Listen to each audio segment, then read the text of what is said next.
Бейиш нуру.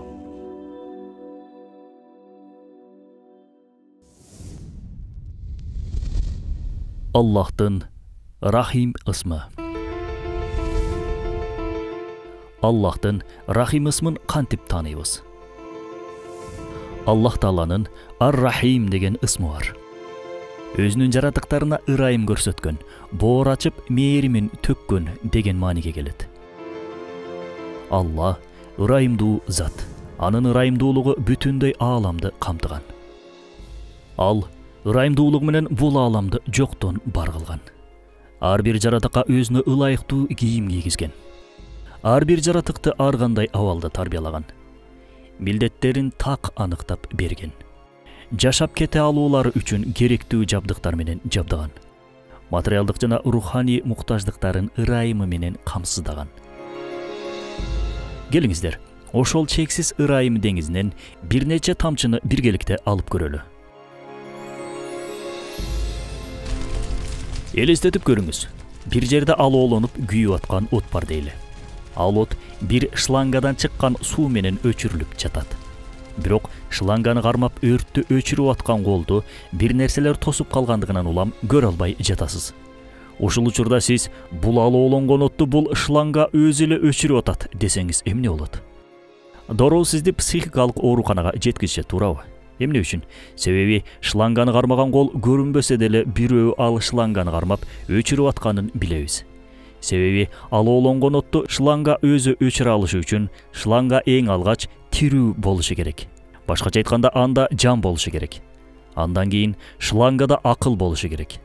Тагыраак айтканда, отту өчүрүп салбасам, башкаларга зыян келип калат деп ойлоно ала турганчалык даражадагы акылга ээ болушу керек.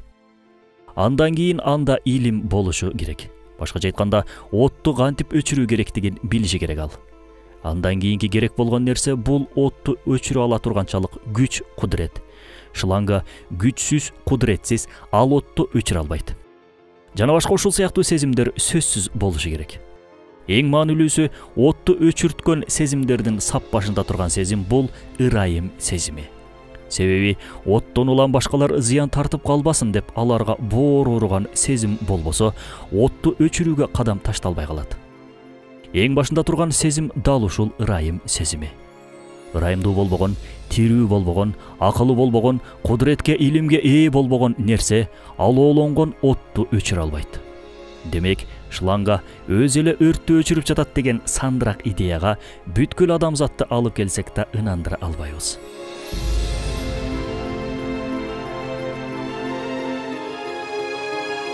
Эми элестетип көрүңүз.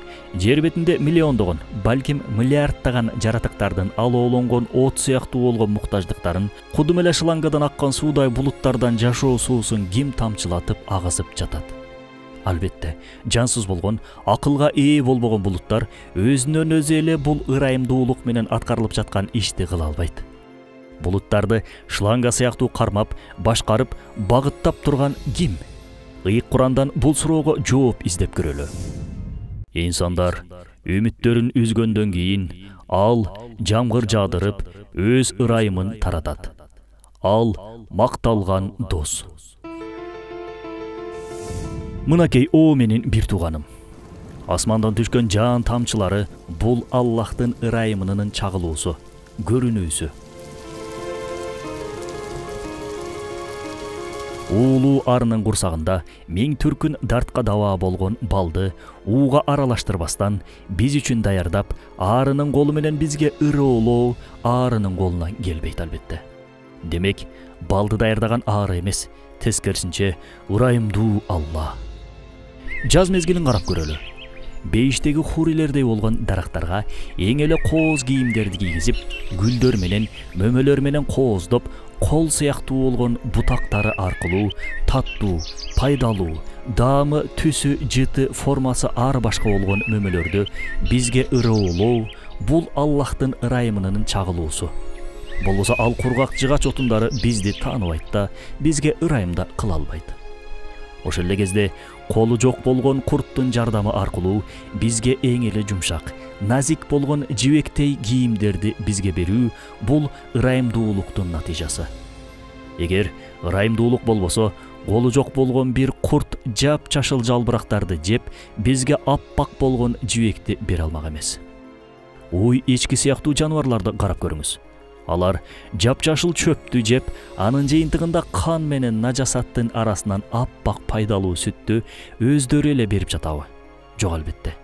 Ырыскы берүүчү болгон жараткандын ырайымдуулугунун жыйынтыгында бизге пайдалуу сүт келип атат.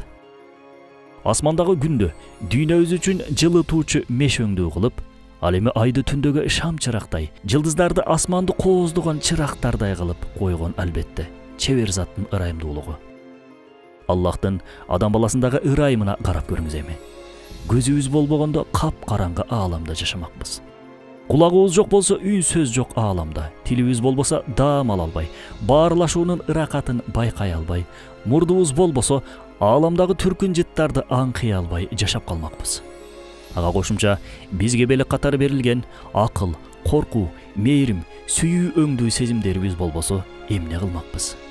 Анда албетте жашоо мүмкүн болбой калмак. Демек, ар бир мүчөбүздүн бизде бар болуусу бул Аллахтын чексиз ырайымы болуп саналат. Адам баласына дал ушул сыяктуу руханий жана материалдык баалуулуктарды берип, инсанды кооздогон Аллах жаныбарларга да ушул сыяктуу артыкчылыктарды ырайымы менен белек катары берген.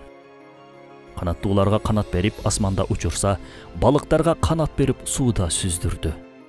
Дал ушул сыяктуу ар бир жаныбарга ырайымы менен мамиле кылып, бул ааламда жашай алуулары үчүн зарыл болгон дене мүчөлөрдү берди. Аллахтын ырайымы ушундай бүткүл нерсени камтып турат. Ушул жерде суроо туулат: эмне үчүн? Алла эмне үчүн бизди ушунчалык даражада ырайымына бөлүп жатат? Себеби биз кулдары анын ырайымынын улуулугун көрүп, билип, акыл калчап, ой толгоп, суктанып, тафаккур кылсын деп. Биз кулдары анын ырайымынын чексиздигин көрүп, ага ыраазы болуп, шүгүр кылсын деп. Биз кулдары анын ырайымынын кудуретин көрүп, ага моюн сунуп, буйругун аткарып, тыйганынан качып, ибадат кылсын деп. Мына ушуларды аткарганда гана биз чыныгы адамдык сыпатка ээ болуп, бул ааламдагы мойнубузга жүктөлгөн милдеттерибизди аткарган болобуз. Эки ааламда нурга бөлөнөбүз, иншалла. Ролик Рисале Нур аттуу Курандын тафсиринин маанисинен алынды. Бейиш нуру.